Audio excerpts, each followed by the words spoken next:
have fencing, but not the same fencing as around the Four Sisters. But right now there's I believe there's only one tree that has what I call a rope and post fence around it. Putting rope and post fences around all of those trees. In fact, the only one you can't do it with is the one that's only like 3 feet from the basketball court. And that's because it would be a hazard to anybody playing basketball if you did it. But yeah, so those are really the things that the only things that I have on that portion of the park. So you got a phone call this afternoon or a voicemail because of a question I had. In terms of the park and how big of an area, so that the Franklin Square Park technically goes all the way past the gym, back around the Parks and Recreation. Well, technically, Franklin Square is within the 4 roads, Atlantic, Nash, Howe, and West. The park is all the area, and I haven't seen, and I don't believe there's been a survey actually done, which would need to be done before any work was off of it.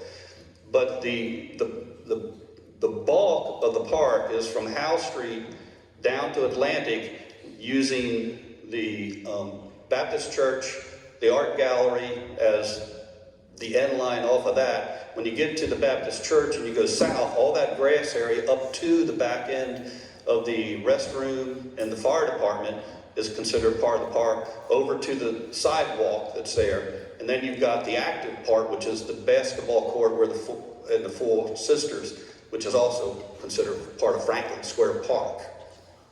So great suggestion in terms of we need to have it surveyed and be clear, because of what I've been shown, it's a 0 lot line where the wall of the Baptist church is the lot line.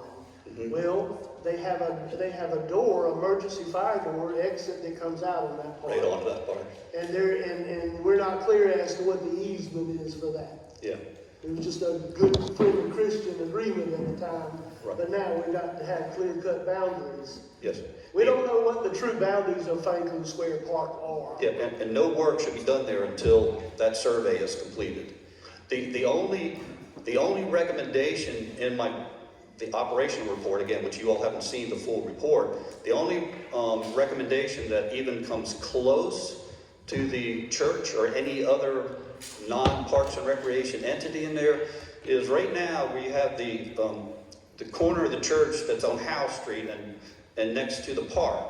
There's and the ballast stone wall, there's about an 8-foot gap between the ballast stone wall and the edge of the building, which is used for, as I'm told, by people coming off of Howe Street or out of the church to get into the park.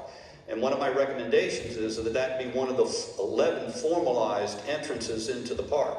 But in order for that to happen, we've got to have a survey to know that the city can really work on that land. Otherwise, it's got to stay as it is. So you mentioned a word that helped me out a lot. It was called controlled gatherings. Yes, sir. Without controlling the entrance and exit of the park, we'll never be able to control the quality of the park. So my suggestion, and this is where I'm going to turn the apple cart upside down, is that I believe that we need to encapsulate whatever Franklin Square Park is, so that we control the entrance and exit in the mornings and the evenings. Mm-hmm. Wrought iron gate with the ballast stone wall, and segment it. Are you familiar with Meadowmont in Chapel Hill? With what in Chapel Hill? Meadowmont in Chapel Hill. I figured you would since you were in Chapel Hill. I don't know of anything by that. Meadowmont is a neighborhood in Chapel Hill.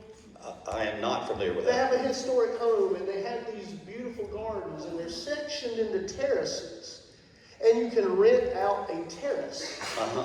So I'm talking about encapsulating this park so that we can monetize its usage, and the money would be put back into its maintenance.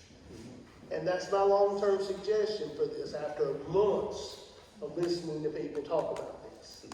So please put that in your list. Any other aldermen have comments? Our city manager, do you have anything to say?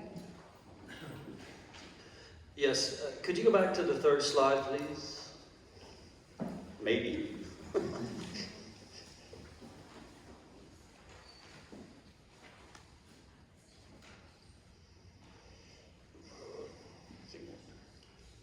Is this the one you're talking about, or which one did you? Correct. So could you elaborate on you say 30 or 40 organized events could be held there and protect the beauty of the park and not damage the habitat? You have another report on the last page where you go into more detail about the events. Right, I gave it as to which one of the, as I got a listing from the Parks and Recreation Department as to all events that were occurring. I actually sent out feelers to DSI and Friends of Franklin asking them for their list of what events they were aware of that occurred there. And I took that list and I have a page that goes in great detail and talks about each one of those activities, talking about what restraints should be put on it and where it should be located. And out of those, it basically says, the farmer's market, I believe, is fine at using the outdoor basketball court, half court at the park, as long as you keep the number under 100, people that are there off of it. Any other vendor type operation, I'm recommending not be held in Franklin Square Park. The weddings, Christmas Eve service, Easter egg hunt, those types of things would be fine to hold in there. But any that's a vendor sponsored or vendor oriented activity should be held elsewhere within the city, either at Garrison Lawn or on Bay Street or Taylor Park or something like that.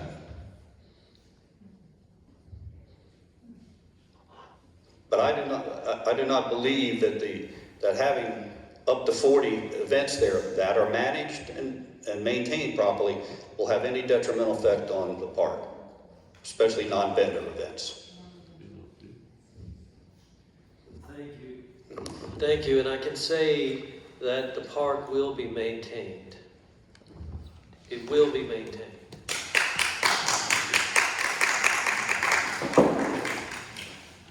Dr. Herstein, the full report that you've mentioned a few times that we have not yet seen, is that this one that we got tonight? No, the full report's about 200 pages. Okay. And Now, but I should when are we going to see that? Well, my intention is, and Heather and I were just talking about this right before the meeting started, is my intention is, I assume this is a process, that the Parks and Recreation Board should look at that first and make their approval or disapproval of it, and then it would go to your board. And so what we were talking about, if we can pull it off, I believe their next meeting is Tuesday, this coming week, 6 days away. I'm going to try to get tomorrow that copy to Heather so she can get it to the board, not to be discussed at that Tuesday meeting, because I don't think it's fair to ask them to go through a document that size and vote on it at their Tuesday meeting, but to vote on it then at the October meeting.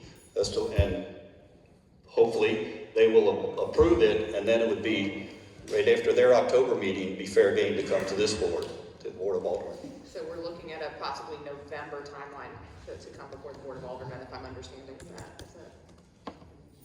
Why wouldn't we have it? Is there something we should know in there? No, my question is, because of budget, this is just a practical matter, where our current year's budget money is really going to be allocated for tree maintenance, to complete the needed tree maintenance. So I don't think there's a lot of pressure to get this honed. I'd rather take time, not give them, that other board, a deadline to give them all the time they need to come back to us, is what that would be how I would say it, because this is going to be a multi-year planning conversation. And just if I may just add one thing to that, I took that into consideration when I put the phasing together. I mentioned that was in 4 phases. The first one being this budget year, that the things that I have in there for this budget year are basically non-dollar things. They're more manpower things. They're things like inspecting the stage, if that's the case. If it's demolishing the stage, it's looking for grants to pay for that demolition. There's a couple of little things in there, but there are things like, well, I said, I can't remember the, but I took that into consideration when I did the phasing, that the money's there's probably not money there, but you still have manpower and those there are things that can be done from that perspective that are in the phase one. Thank you. Any further questions from the Parks and Rec Board? Back to the Board of Aldermen. City Manager? All right, well, Dr. Hurstein, thank you so much for your presentation this evening. We appreciate it. We look forward to having the full report back for our Parks and Rec Department to go over with plenty of time to make sure that we're doing this the right way, because Franklin Square Park is extremely important to the city of Southport and certainly the citizens here. So I guess with that, So I would just recommend reviewing the next steps. Just outline those again, goes to the So as we discussed, the next steps, the full report would go to Heather, and then Heather would distribute that to the Parks and Rec Committee. As that's reviewed, any conversation within staff or if we need to be brought into that, I assume that's a staff conversation until it rises to a certain point, as I would believe that. I believe the advisory committee makes a recommendation to the board at that point. Okay, and then once that recommendation is made, it can come up before the board again, hopefully in enough time for us to make budgetary commitments for probably the following budget year. But if it's phased with the first section being non-budget necessary, then perhaps we can do it a little bit more quickly than that. But at the end of the day, I think all of us here want to make sure it's done properly and done with our future in mind, not just what we need right now. So, all right, well, with that, I guess we will adjourn the meeting. Thank you so much, Dr. Hurstein. Thank you for the Parks and Rec Board and for joining us.